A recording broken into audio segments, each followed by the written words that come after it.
Hello and welcome to another GizChina Germany review. I am Christopher and today I want to give you a closer look at the Doogee X5. Doogee is a very popular Chinese phone maker these days who got famous for creating very cheap devices with good specs. Recently the company changed a bit and takes more time for developing their devices and at the very same time pay more attention to a premium approach. They didn't forget about the low cost and ultra low cost arena though, and the Doogee X5 is the perfect proof for this. The handset is priced at around 50 to 60 bucks right now, yet offers decent specs for such a cheap device.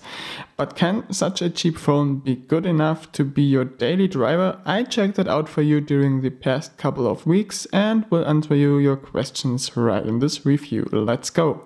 I was a bit surprised when I received the Doogee X5 and looked at this small box. At first I couldn't believe that they fit a whole phone with all its accessories inside, but they did. So what do you get? Well, not that much, which is perfectly okay considering the price tag. There's a wall charger and a USB cable and nothing more inside, but really they could have easily left the charger aside since it only offers an output of 0.75 amperes, which is by far not enough to charge a phone within a reasonable time frame, and I am sure everyone has a proper USB charger at home these days.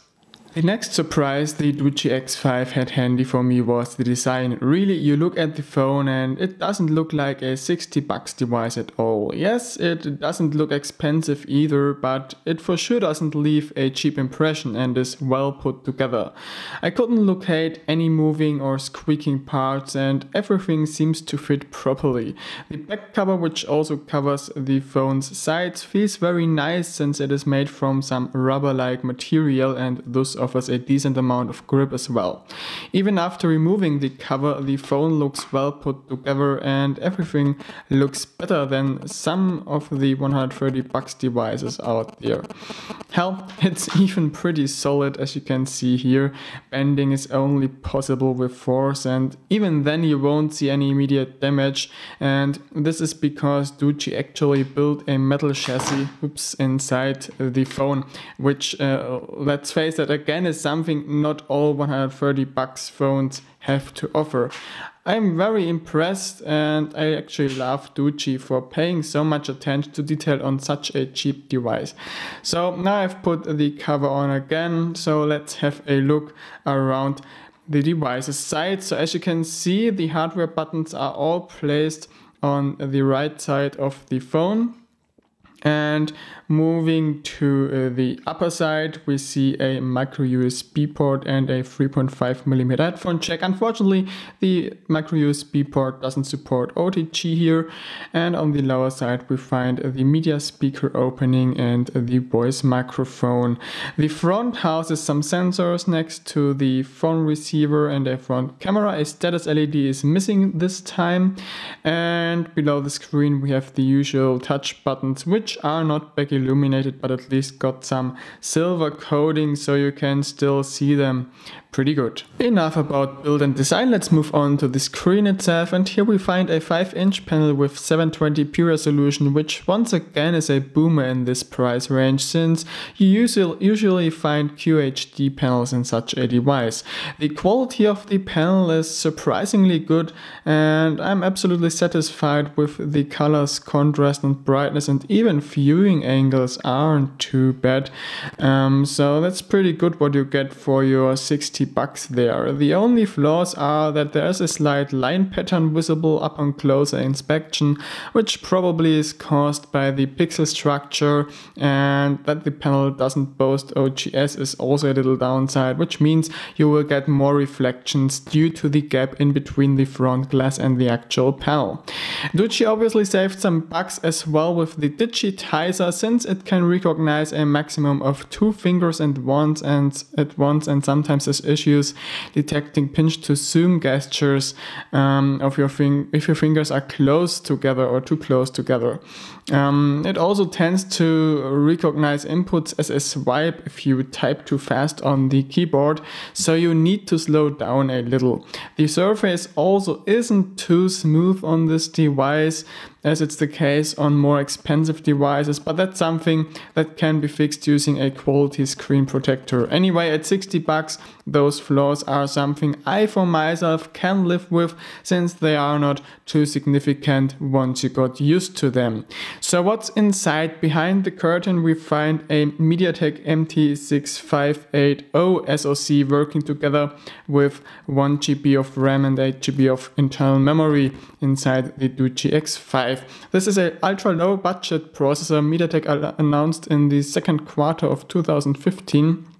And it's based on 4 ARM Cortex A7 32-bit cores clocked at 1.3 GHz in combination with a Melee 400 GPU.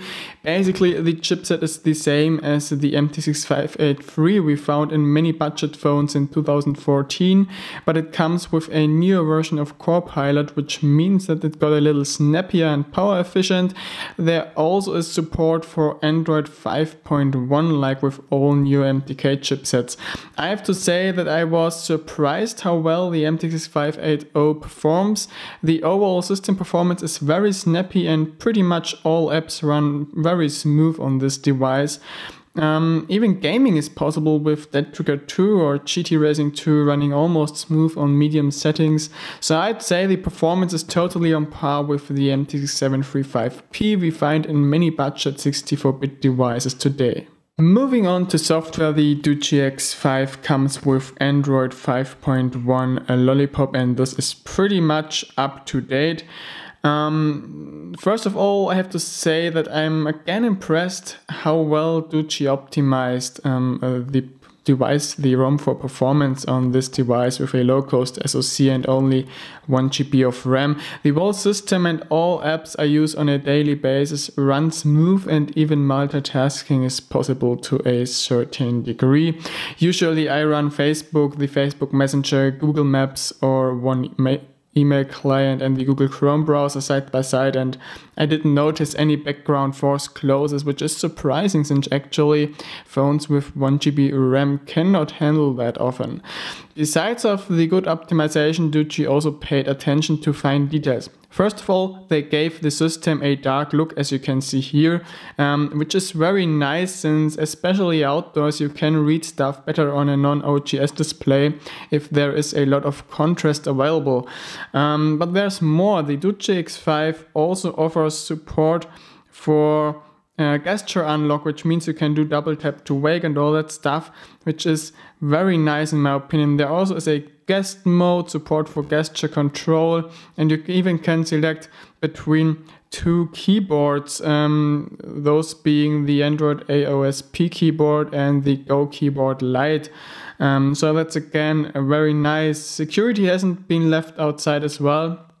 And the stage fright hole got fixed by Doogee, and there also is an update feature available, but so far it hasn't been used by Doogee. So what about signals? Well, I was using the Doogee X5 as my daily driver for a bit more than a week, both inside the office and outdoors. During this time frame, I never had a single issue with the signal strength of 2G and 3G networks, and the only thing missing here is LTE support, but it's unlikely that anyone purchasing such a low-cost phone can even afford an LTE contract, so basically it doesn't matter, at least that's my opinion about it. Wi-Fi and Bluetooth also work perfectly fine with the Wi-Fi reception quality being more than average. Just look at how many access points it finds here inside my little studio, so that's pretty surprising. Not all phones manage to do that, so the Wi-Fi antenna is pretty good inside of there. And also the GPS performance is surprisingly good on this device. That's really something I didn't expect.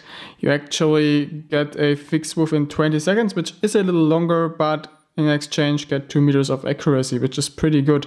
I also tested it in real life, did some navigation, and it worked perfectly fine. It sometimes went off track a bit, but never enough to result in false navigation advices. So next I want to do a quick talk about the Doogee X5's audio quality, and again I haven't been disappointed. The phone sounds a little dull and phone-like during calls, but that was to expect.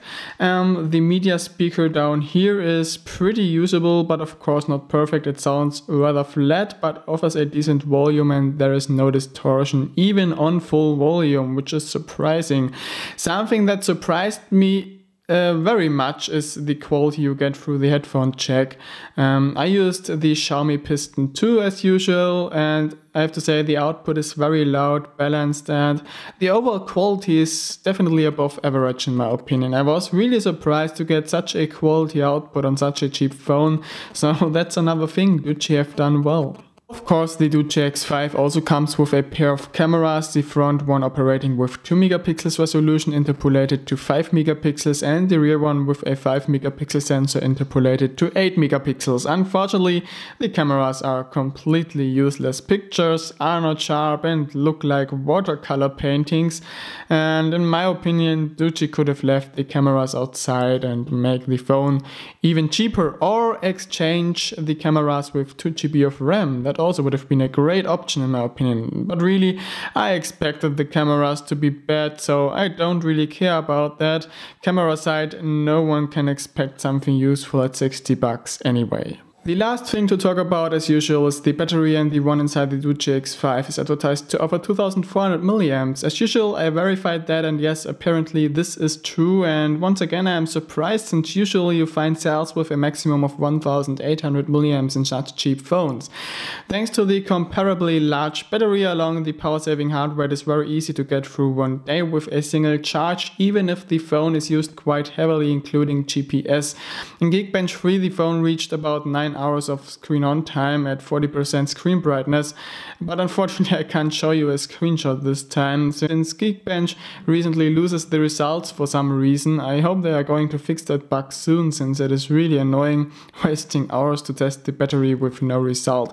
Anyway, going back to topic, I have to say that I'm pretty impressed with the battery, and the only thing I dislike is the charging time with the power supply you get with the Doogee X5. As I said, it only offers 0.75 amperes output, which means that charging takes around 4 hours. Using a proper power supply, this time is cut in half, so you better use something else to charge the phone. My final verdict about the Doogee X5, the phone is one single big surprise to me. Really, I am blown away by how good this phone is for the asked price. Really, Doogee haven't done much wrong here, with the camera and charger being the only serious flaws I stumbled upon. But everything else is just perfect for the money you pay. So if your budget is actually very limited, or if you are only looking for something cheap to give to your kids or use as an MP3/video player, check the Doogee X5 out. It might be the best deal around for you. So that's all for now. I hope you enjoyed my review of the Doogee X5. If there are any questions left, make sure to drop a comment. If you like what we're doing at GizChina Germany, make sure to subscribe to our channel and also check us out at Facebook, Google+, and Twitter. You will now see a performance demo of this handset, and I say bye bye, over and out.